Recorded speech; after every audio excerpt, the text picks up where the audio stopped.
All right, let's get started on this video. In the calculus curriculum at ES Prep, the 7th unit is called Implicit Differentiation and Differential Equations. For the sake of time, right now I'm just going to focus on implicit differentiation. So let's jump into this. When we first started the unit, we had to spend some time talking about what is the difference between an explicitly defined curve and an implicitly defined curve.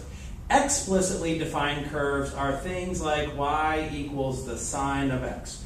We have the dependent variable written as a function of the independent variable. So just about anything that you've come across in the course, y equals sine of x. F of x equals the square root of x.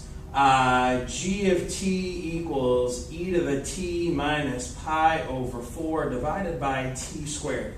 Those are explicitly written curves because you have the dependent variable written explicitly as a function of the independent variable.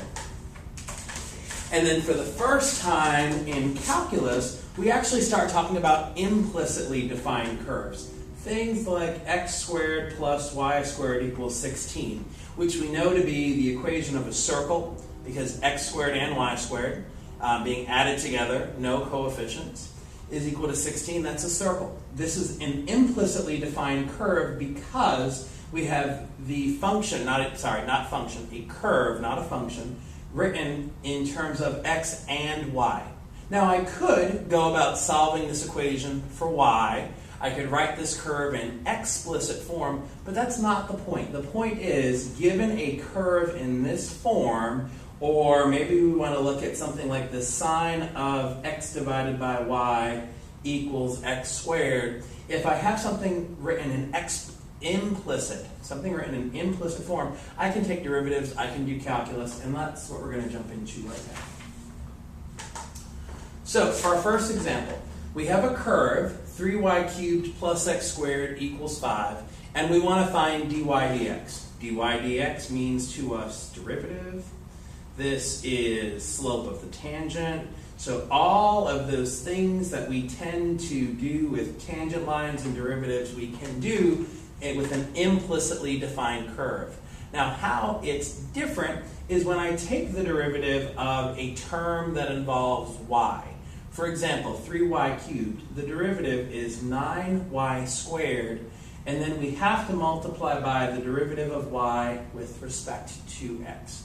That's how it works. It's a chain rule because y is a function of x. Y depends on x. We're taking the derivative with respect to x. So the derivative of 3y cubed is 9y squared times dy dx.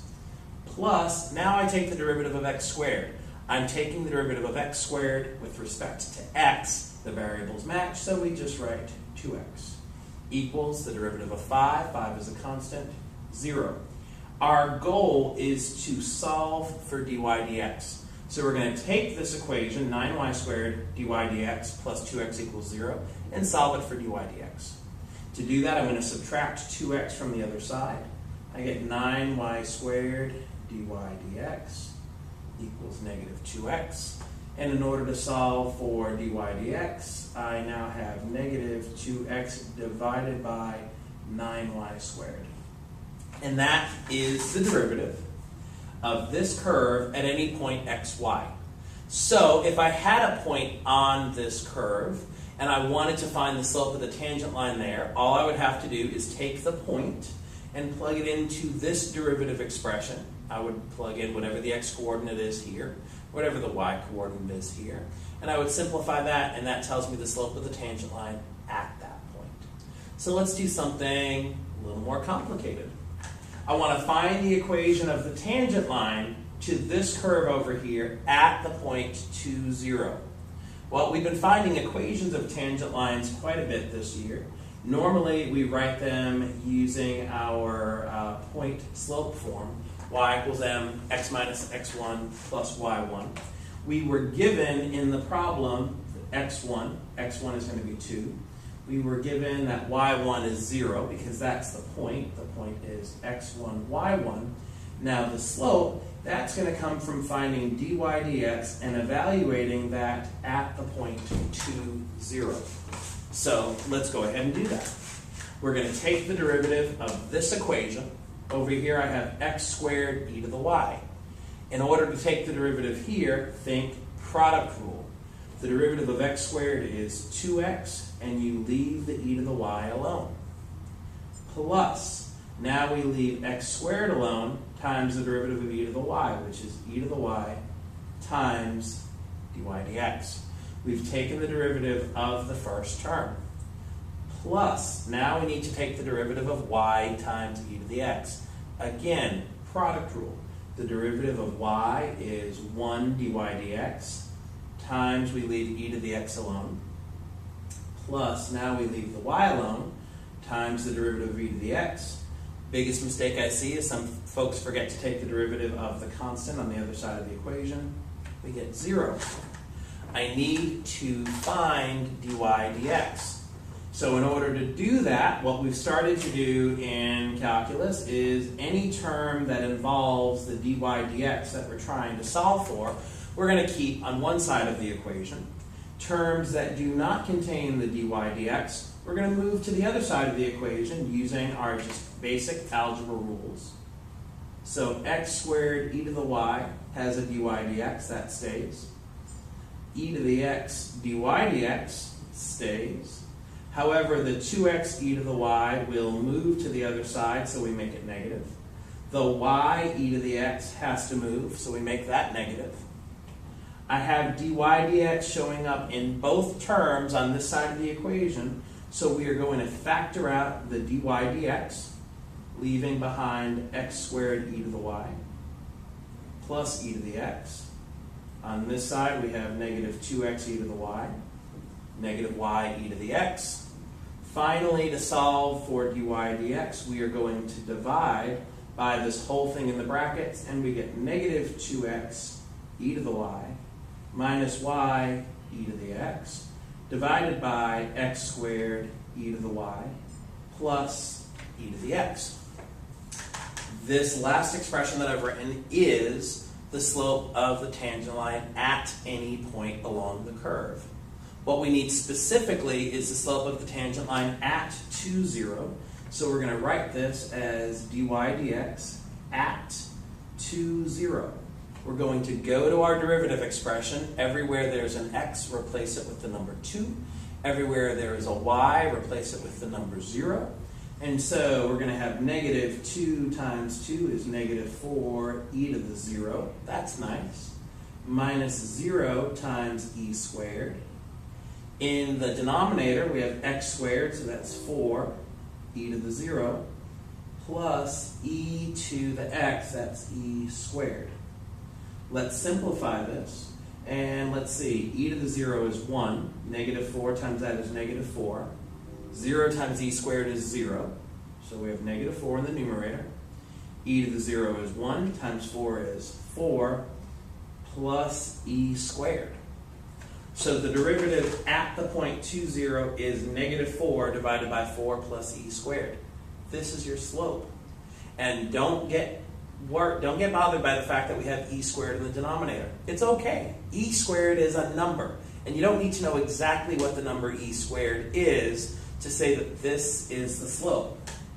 Finally, the equation is y equals your slope, negative 4, divided by 4 plus e squared, times x minus 2 plus 0. Of course, you don't have to write that plus 0, but this would represent the equation of the tangent line at the point 2, 0. That's what we would do. Very similar to the process you followed earlier in the course when we would just find the equation of the tangent line to explicitly define curves. The new thing here, we take the derivative term by term, using a product rule when appropriate. When you take the derivative of something involving a y, that's when you bring on the dy dx term. In order to solve the equation for dy dx, we grouped terms that contained dy dx on one side, terms that did not moved to the other. Because we had two terms involving dy dx, we factored out the dy dx, We divided by the result, and then we evaluated this derivative at the point 2, 0, simplified it to the expression negative 4 divided by 4 plus e squared, and finally we wrote the equation of a tangent line. Excellent. Let's move on. All right. Now, this is a more interesting question. There's some algebra trickery that's going to happen. I want to show that for any point x comma y on the circle defined by x squared plus y squared equals 6, that d squared y dx squared, this means that the second derivative can actually be expressed as negative 6 divided by y cubed. So if I want to get to the second derivative, first I have to take the first derivative. So let's go after dy dx. In order to get dy dx, we're going to take the derivative of this expression over here. The derivative of x squared is 2x, plus the derivative of y squared is 2y dy dx equals the derivative of 6, 0. I want to solve the equation for dy dx. So we're getting pretty good at this, so let's pick up the pace. dy dx, I'm going to subtract 2x. I'm going to divide by 2y. Even better, I could say that dy dx is equal to negative x divided by y, because those 'two's cancel out. This is your first derivative. It is not the final answer, but it is the first step that we take in order to actually arrive at the final answer.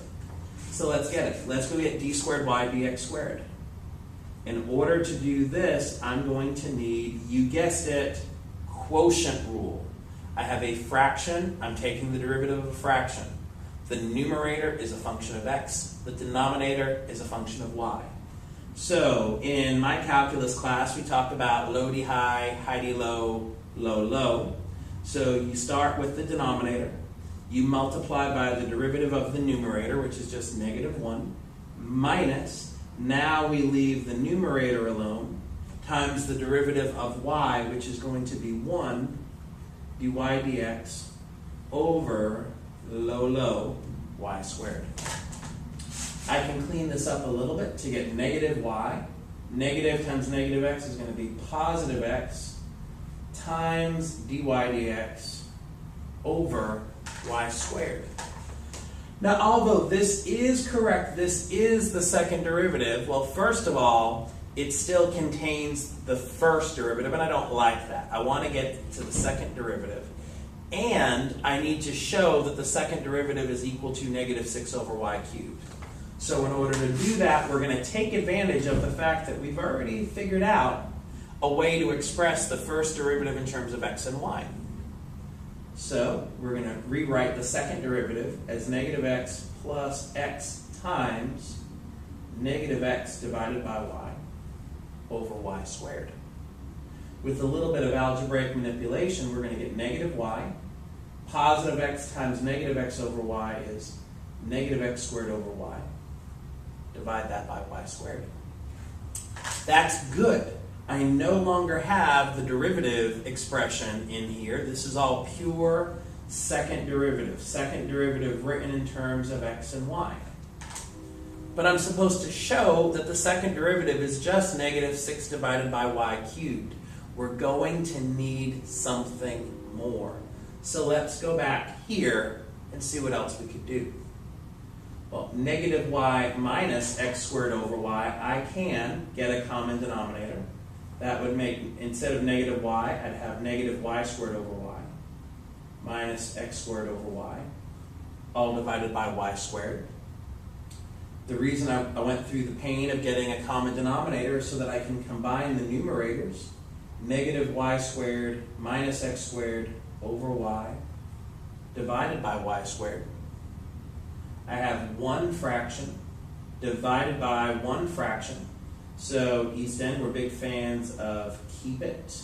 So we keep the numerator fraction as it is. Change it. Division becomes multiplication.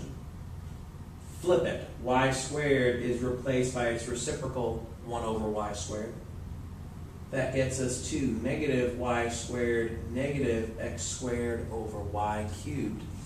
Oh my God, we are so close. This is a great answer, but somehow we're supposed to get to negative 6 divided by y cubed. So let's go a little bit further. If I factor out the negative from the numerator, I get the expression y squared plus x squared showing up. And I think this is where some students they kind of get blindsided. They forget to go back and look at where all of this started. We started with the knowledge that x squared plus y squared was equal to 6 for all points on the curve. Whenever I see x squared plus y squared, I know that it's actually equal to 6 in this problem. So I have negative y squared plus x squared. I can replace that as negative 6 divided by y cubed. That is what we were after. Happy day. We're done. Could not be happier with that result. Excellent. This one is definitely worth spending some time on, especially some of the algebraic manipulation back here. All right, let's move on. All right, so what we haven't talked about yet in this video is what do these curves actually look like? When we talk about implicitly defined curves, you generally get curves that fail to be functions, things that would fail the vertical line test. And so this guy over here kind of looks like somebody, just scripted in E. Is called the folium of Descartes. And although I certainly don't expect any of my students to have memorized that is the folium of Descartes, I do want them to know what to do here. So this problem says, find a point on the folium of Descartes, which is x cubed plus y cubed equals 3xy, other than the origin at which the tangent line is horizontal. Tangent line horizontal means to me that my derivative, dy dx, is going to be equal to 0. So let's see where that gets us.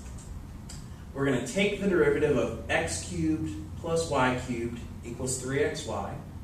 That derivative is 3x squared plus 3y squared dy dx equals, I need to take the derivative of 3xy. I like to think of this 3xy as 3x times y, and I get to use my product rule.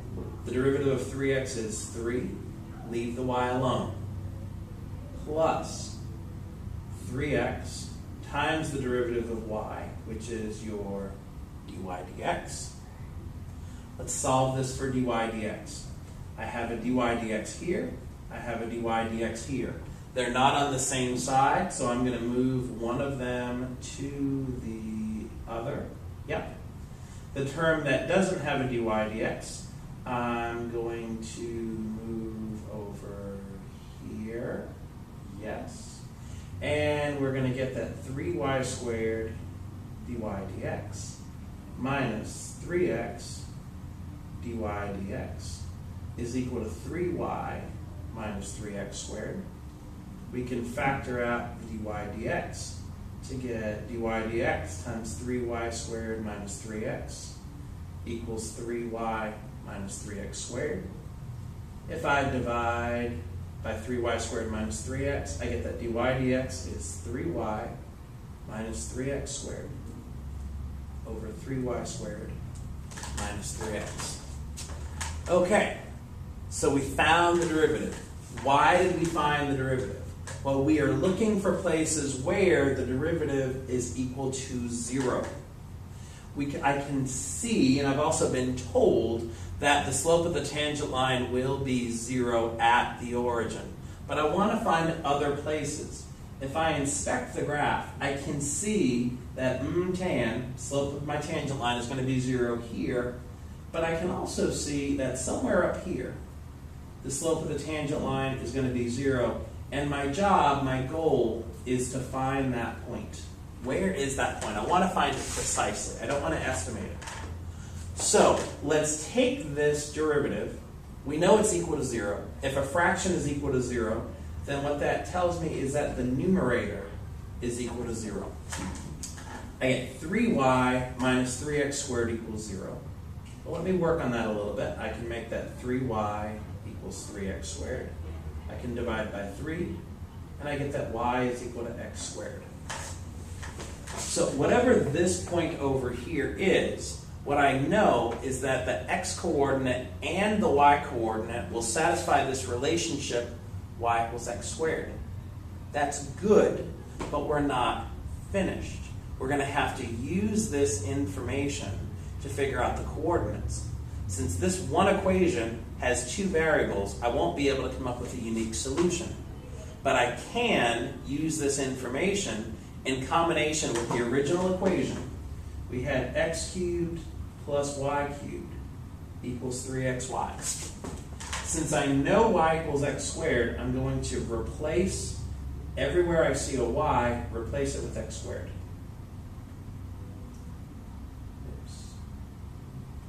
Okay.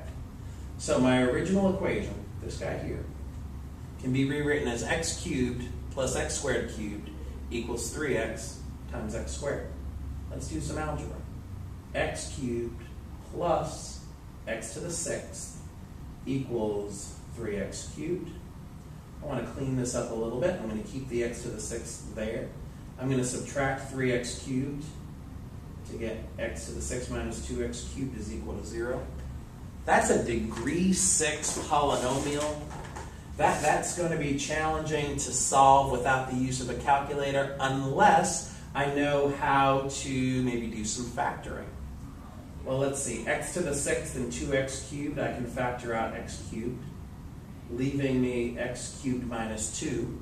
The product of these two things is 0. So that means x cubed is equal to 0, or x cubed minus 2 is equal to 0. If x cubed is equal to 0, then that tells me x equals 0. That's the only number cubed that gets me 0. X cubed minus 2 is equal to 0 is equivalent to saying x cubed equals 2. If I take the cubed root of both sides, I'm going to get that x equals the cubed root of 2. Those are my x coordinates. So where are the points, right? The question asks for the points. If x equals 0, the y is supposed to be equal to x squared. So I get 0 squared, which is 0. That's this first point. The second point is the cubed root of 2. If the x-coordinate is the cubed root of 2, the y-coordinate can be found by taking the x and squaring it. The cubed root of 2 squared is the same as the cubed root of 4. This point here, cubed root of 2, comma, cubed root of 4, is the goal point. This is what we wanted. Cubed root of 2, comma, cubed root of 4. If you changed cubed root of 2 and cubed root of 4 to a decimal, you would actually be able to say that's roughly where that point is. Now, I want to be really careful though.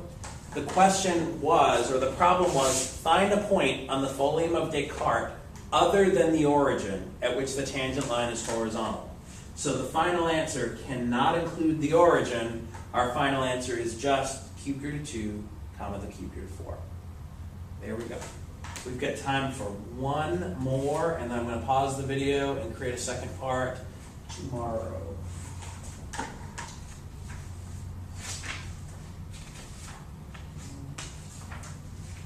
Okay, or maybe not.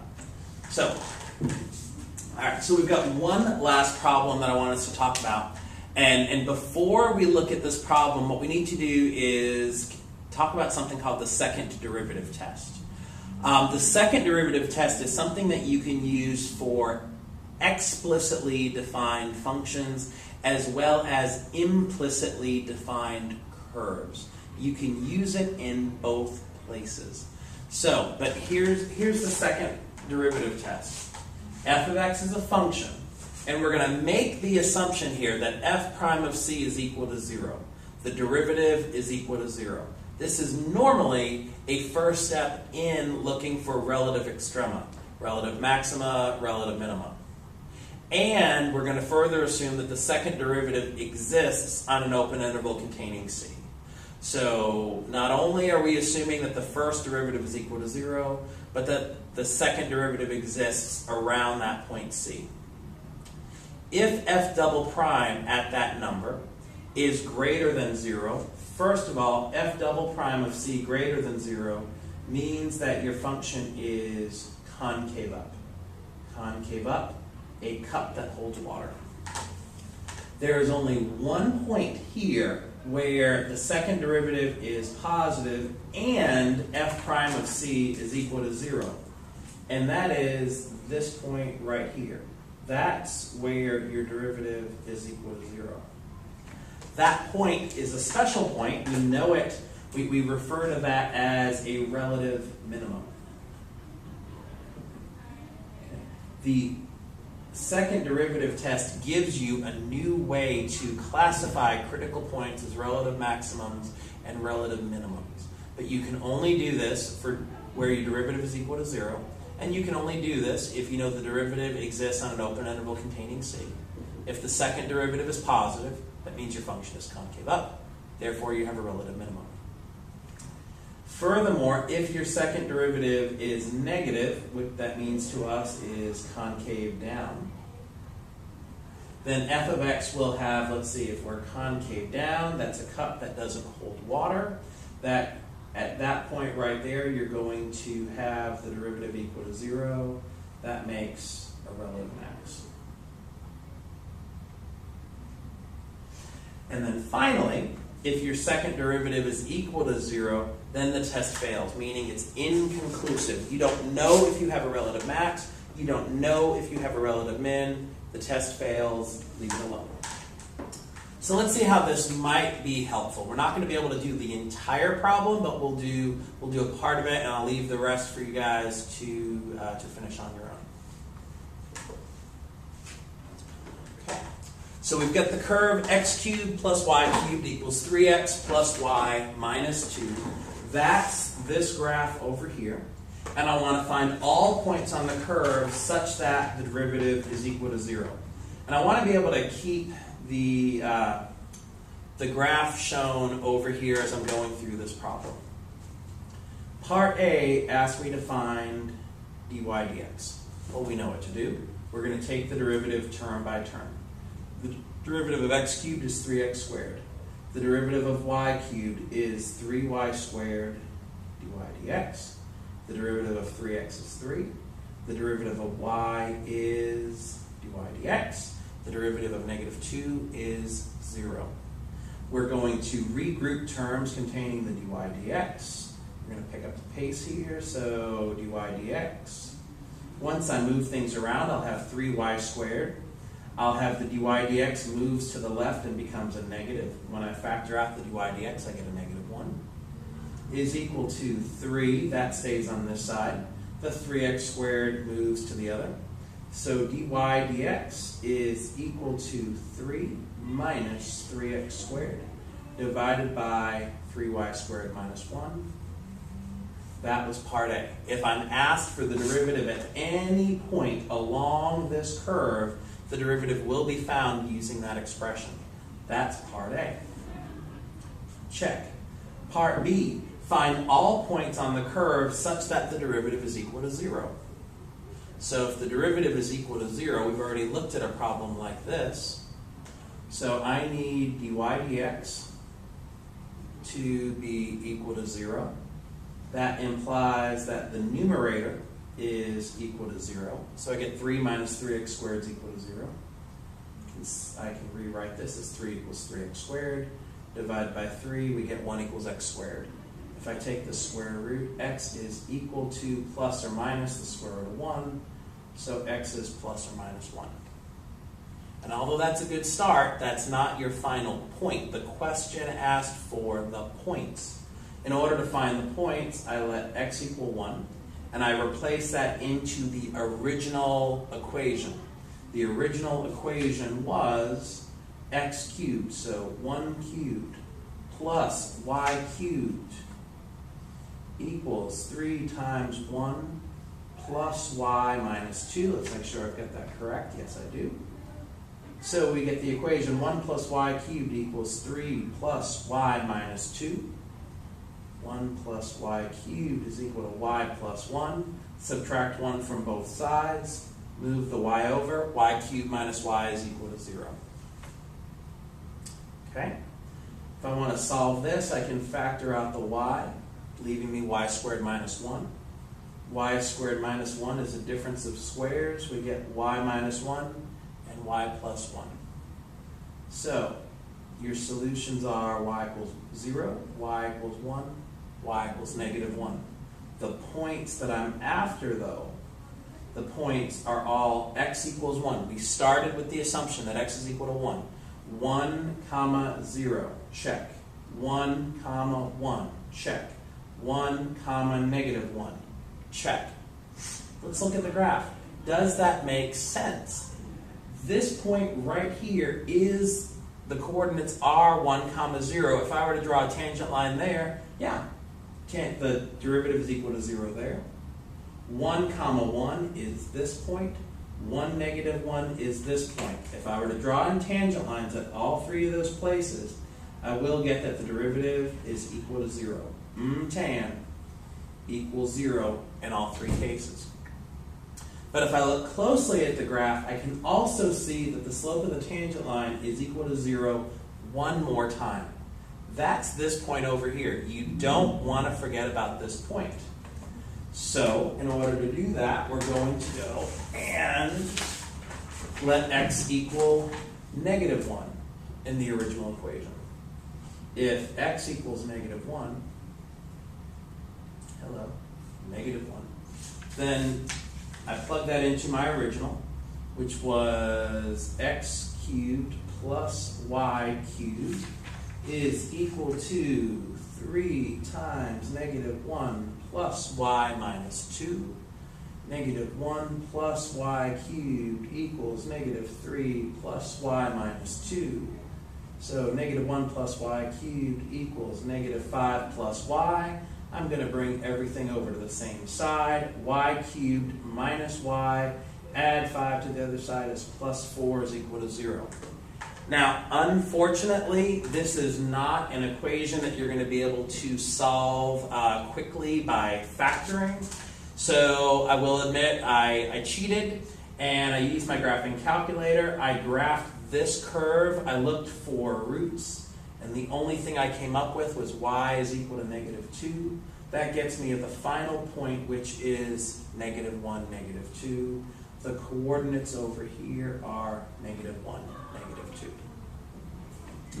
Okay, so that's the work that you would do to find the points where the tangent line is horizontal. We've done part A. We've done part B. Now part C, we're only going to be able to do this for one of the points because I need to go pick up my daughter at school. C, using the second derivative test, classify all of these points as relative maxima, relative minima, or neither. I'm going to pick the point 1, comma, negative 1. We know that, first of all, the derivative is equal to 0 here at this point. Now, with the graph in front of me, I can see pretty clearly that this is a relative maxima, but I want to use the second derivative test to actually prove that. So here's how it's going to work. We need to actually find the second derivative. Well, if we're going to find the second derivative, we need to actually go back to the first derivative and take its derivative. So dy dx is equal to 3 minus 3x squared over 3y squared minus 1. So d squared y dx squared, quotient rule. The derivative of the top, negative 6x. Leave the bottom alone. Minus the derivative of the bottom, 6y, times dy dx. Multiply by the numerator, left alone. All over the denominator, squared. Good golly. That's the second derivative, but that second derivative contains dy dx. So I have to go a little bit further. I get negative 6x times 3y squared minus 1 minus 6y. Now here's that move we did before. Replace the dy dx with what you know. dy dx is 3 minus 3x squared divided by 3y squared minus 1. We're going to multiply that by 3 minus 3x squared. And we're going to divide by 3y squared minus 1, the whole quantity squared. That is ridiculous. That is just beautiful. Look at all those x's and y's and everything that's going on. Now, in order to use the second derivative test, we need to find d squared y dx squared at the point that we're interested in. I think I said we're going to look at 1, negative 1. So, we're going to go through this expression that we just wrote down.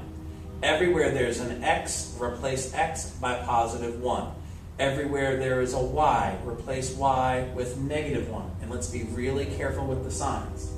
Negative 6 times x, that's negative 6.